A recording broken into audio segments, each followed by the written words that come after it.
Calisthenics vlog 34.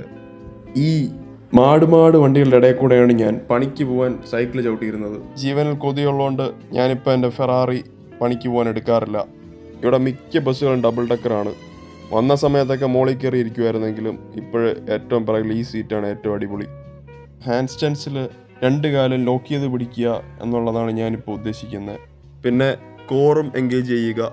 കാലിസ്തനിക്സിൽ ഏത് workout ചെയ്യുമ്പോഴും core engage ചെയ്യാൻ നമ്മളെപ്പോഴും ഓർക്കണം. മറക്കുമ്പോഴാണ് ഫോമും പൊട്ടയാവുന്നത്. ഇത് എൻ്റെ ഫസ്റ്റ് സെറ്റായിരുന്നു അന്നത്തെ. അതുകൊണ്ട് തന്നെ മസിലും മൈൻഡും ഫ്രഷ് ആയിരുന്നു. ഇതൊരു 3 പുഷപ്പായിട്ട് കരുതണം എന്നുണ്ട്. 2 എണ്ണം ക്ലീൻ ആയിരുന്നു, പക്ഷെ 3ാമത്തെ ഫുള്ളായിട്ട് ഞാൻ റെപ്പ് ഫിനിഷ് ചെയ്തില്ല.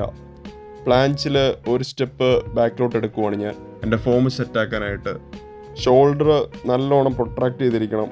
അത് ലെഗ്സ് വെളിയിലോട്ട് പോകുമ്പോഴും അങ്ങനെ തന്നെ ആയിരിക്കണം. ഞാനിപ്പോൾ അതിനാണ് ശ്രമിക്കുന്നത്.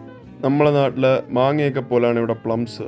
പച്ച മരങ്ങളുടെ ഇടയിൽ ഏതെങ്കിലും ഒരു ചുമന്ന മരം ഉണ്ടെങ്കിൽ അത് മിക്കവാറും ഒരു പ്ലംസിൻ്റെ മരമായിരിക്കും. ഇവിടെ പിള്ളേരൊന്നും അങ്ങനെ ചാടി പറിക്കാറില്ല.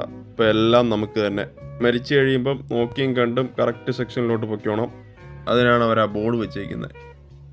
സബ്സ്ക്രൈബ് ബട്ടൺ ഞെക്കി പൊട്ടിച്ചാൽ ഇതുപോലത്തെ കണ്ടന്റ് കാണാം.